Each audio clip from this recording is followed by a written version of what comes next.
First the blade, then the ear, then the full corn in the ear. Now to us, by us, in us, is experienced a growth. But it would not be wrong to say, in fact, it would be true to say, the blade, the ear, and the full corn in the ear are already in the seed. Time and care may cause it to grow to expression, but it's there nonetheless.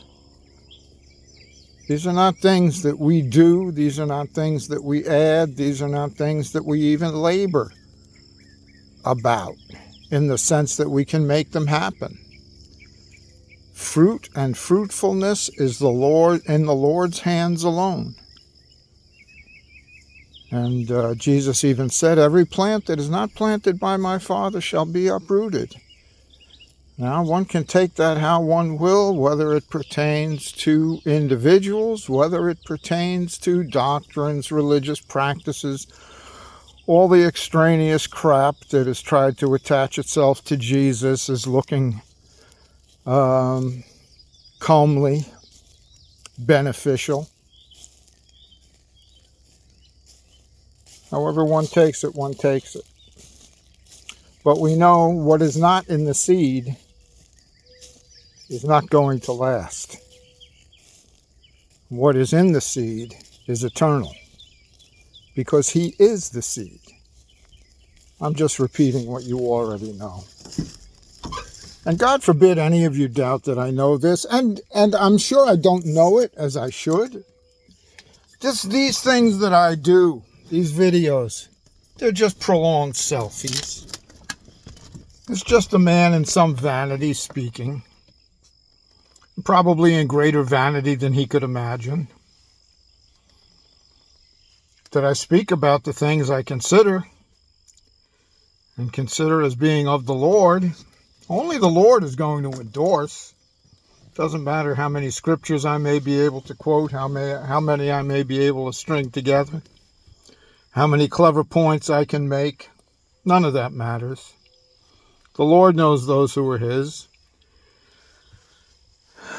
And so I was considering, I am making this in some sort of response to a dear brother who had seen something I'd written and questioned me about it. And rightly so. I had written that if one sets out to pray without seeking, but then checks to see whether he is, he's ceased praying. So to check to see if we are doing the commandment, so to speak, is at that very moment to leave the doing of the commandment, especially if it's a without ceasing sort of thing.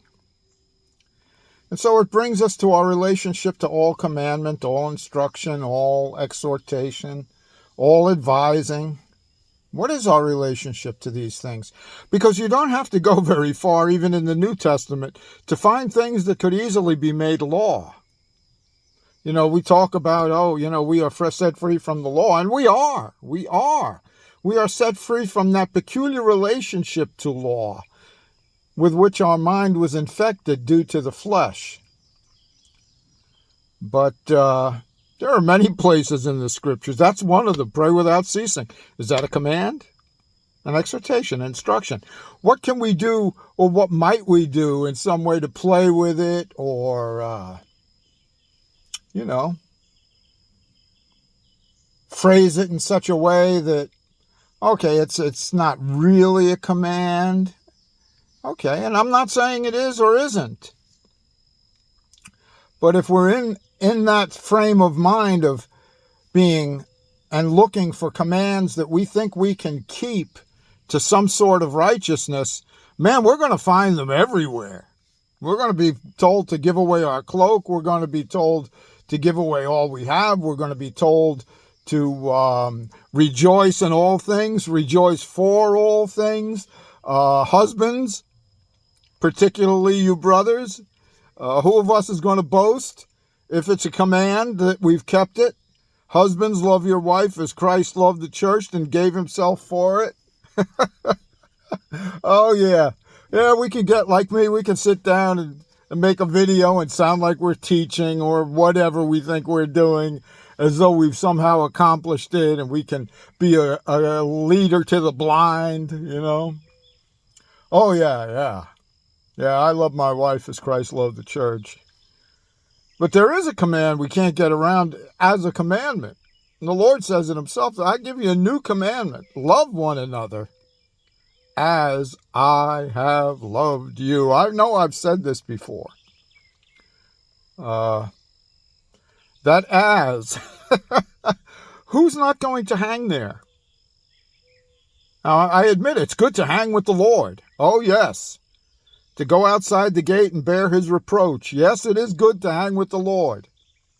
I would say it's also easier, too, or more peaceful than it is to strive to be a somebody thinking one can teach these things. I'll teach you how to lay down your life. Oh, yeah, I'll show you how to love your brother as the Lord has loved you. I'm fit to be a teacher. I'm fit to be an expositor. No, I'm just fit to, all I'm fit for is to cry out for mercy and be thankful that it's found in Jesus Christ and only there. And that's what I keep coming back to, all these matters, no matter what they seem to us. Are they commands? Are they instructions? You know, greet one another with a holy kiss. Oh, do I have to kiss everybody all the time? You know, I mean, we take it wherever you want. Once you begin to read, you will see how many things can be turned, if one has that disposition, into a law or command. And trying to soften it or play it off as an exhortation when it doesn't say it's an exhortation. There are some things that do say, I exhort you, brothers, therefore. Or I beseech you, brothers, therefore, by the mercies of God, present your bodies a living sacrifice. But we find out it's not a matter of this is a law or command that I can ever, in the sense of secure myself with. I'm doing that. I'm good. And I don't mean good in the sense of good, although it could surely be applied, good as opposed to evil, just like I'm good, I'm getting it, I'm doing it. Because it's not that. It's never been that. Now these things are given. My goodness, they're given. They're all over the place. But Jesus is after a change, a growth. He's already started the work, but he's looking. He's always looking. He's always looking at us to see what's looking back. The eyes of the Lord search to and fro throughout the earth. He's looking for the one that's looking at him. And when and if we do and are in some way, after our performative efforts, come to some conclusion, oh my goodness, I don't know how to do this. Can I do this all at once? Rejoice in everything. Weep with those who weep. Rejoice with those who rejoice. Count it all joy at all times, you know, when I enter grievous trials. Have I ever failed at that, to count it all joy? We find something is working to direct our eyes to the only place we can see these things done. Because there is a desire in us to see these things done, to see the man who prays without ceasing, to see the man who lays down his life unto death, to see the love that we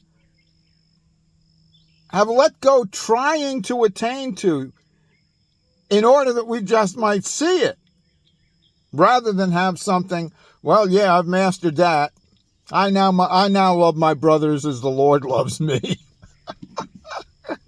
Oh, man, that guy might find out how much more the Lord loves him than to leave him in that estate. So this is for St. Anthony. And brother, I hope you receive this, not receive this, but I hope it's received that you're in good estate and good-heartedness and full of joy and peace, and your family and everything as well. But you caused me to consider, and rightly so, because I've seen it this way, and it's good to be called on it. How do you see it? Well, do you mean abandon it? No, not at all. Do you mean pay no attention to it, or ignore it, or fight against it? God forbid. No. But to see all these things, whether they be instruction, whether they be commandment, whether they be exhortation, whether they be advising, whether they be examples, these are all for our benefit, never for our burden. Oh, I remember the time reading. Oh, yeah. Thou shalt keep him in perfect peace whose mind is stayed on thee. And I read that in a time when, my mind was in such turmoil. I was in such turmoil. My life to me was in such turmoil. I was completely topsy-turvy like a man in a tornado, just trying to grab anything to hold on to. And I stuck. Okay, I'm going to keep my mind stayed on you, Lord. I'm thinking about you, Lord. I'm thinking about you, Lord. I'm thinking about you, Lord. Lord, I'm thinking about you. This doesn't seem to be working. Am I thinking about you enough? I don't know. Is my mind stayed enough? I don't know. But when we discover it's been given to us to see the mind of the man whose mind was stayed on his Father, it's enough. It is enough. Grace and peace to you. Be well all.